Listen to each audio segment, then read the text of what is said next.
So, when I tell a lot of people that I 3D print, they often ask me, well, where do you get your files from? And I respond with Thingiverse and Thangs. And so they respond by trying to find files for me to print. In this case, Gigi found a pretty simple Kirby star lamp, so let's get printing. The star base for this lamp was printed in a natural clear PLA made by 3D Solutech. Unfortunately, I don't have a demonstration of this one as it's an older brand of filament, but let's check in on that post-processing. Overall, I think it looks pretty good, and I'll let the deplatforming speak for itself.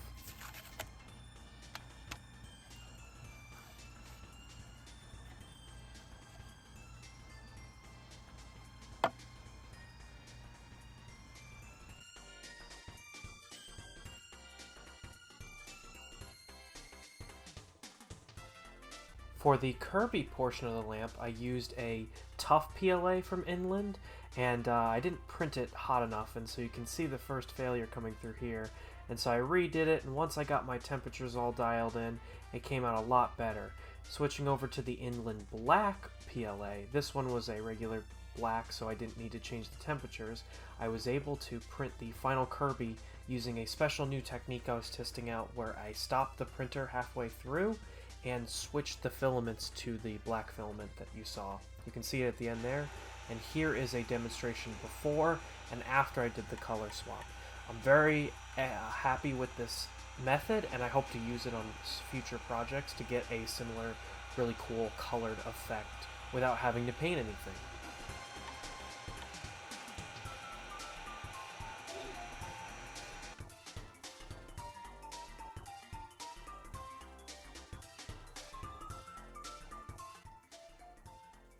Alright, so I have the two pieces here finished up.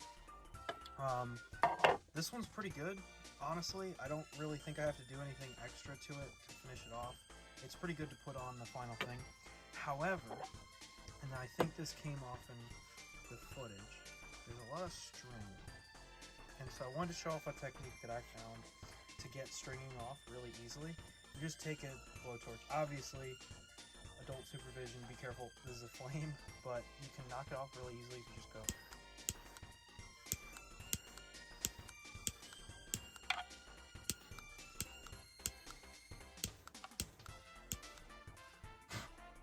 And you can see a lot of that stringing's gone.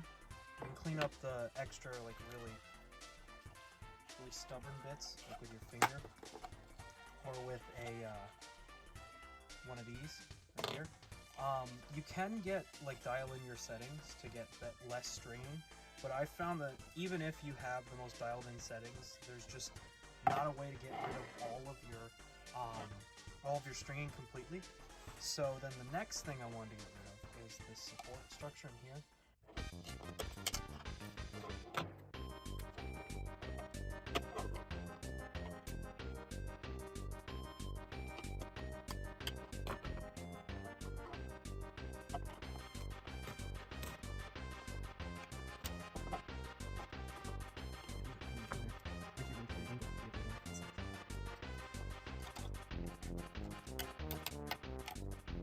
Oh my gosh, I got it.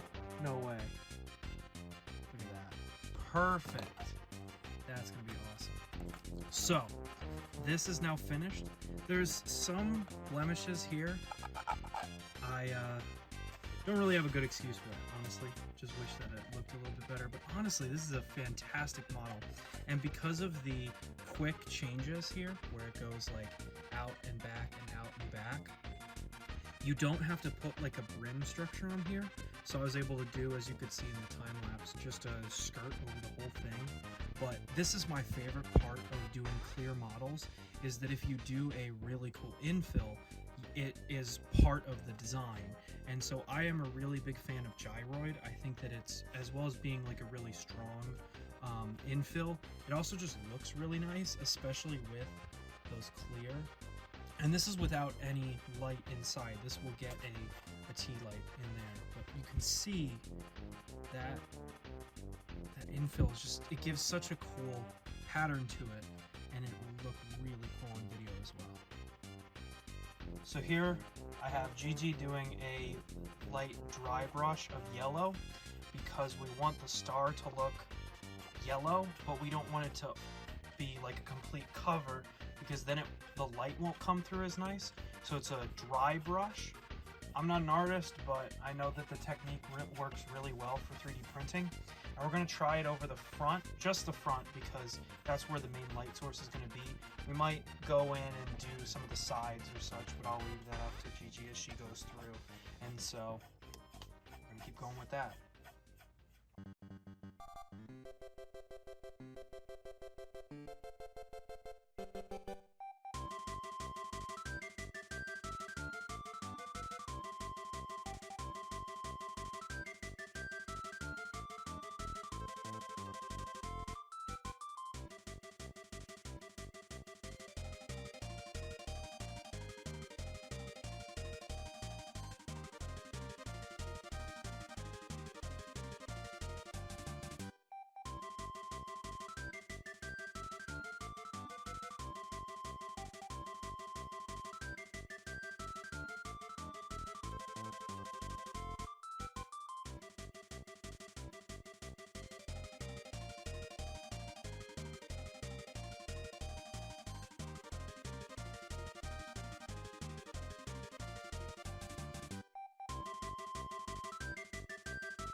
Alright, so we're back. The paint has dried sufficiently, and so this is what it looks like finally. So I went to the dollar store and they have these amazing, I love these, color changing like tea lights. They're really, really uncomplicated for their circuitry. They're literally just an LED and a cell button battery. I don't want to open this up right now to show you, but trust me, I've taken a lot of these apart. And all of the color changing aspect of them is right in the LED itself. So you don't need to actually get like an Arduino or something like that for a lot of the more complicated 3D printing projects. You literally just, this is it. This is all you have to do. And since this is made to hold a tea light, you can just fit it in perfectly in there. And it should give a perfect, it's not showing up very well. Oh, there we go. Yeah, there we go. So the dry brush gives a nice yellow color to it, but as the colors go through, it almost looks like in the game when you get a invincibility lollipop and you cycle through all the colors. So if you can hit the light for me again. So that's what it looks like, and I'll do a better demonstration on the turntable in a second and have that as a special montage, but I want to put it together now. So it is a pretty tight fit, so you might need to kind of work it a little bit, especially with the paint on top of it. It makes it a little bit tighter. However, I do have this tool here. I would recommend using a rubber mallet because then you're not going to crack the plastic or something like that, and just lightly tap it.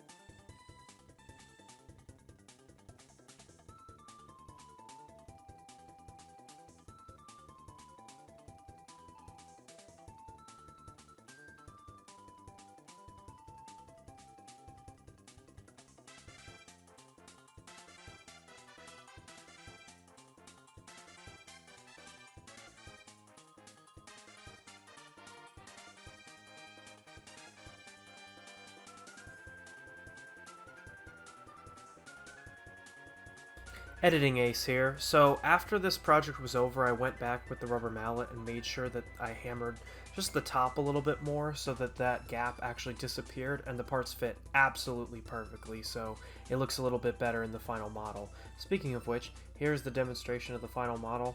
I'm very happy with how this turned out, and I think Gigi loves it even more than she'd like to admit. So I hope you all enjoyed. Please subscribe and comment for more, and see you in the next project.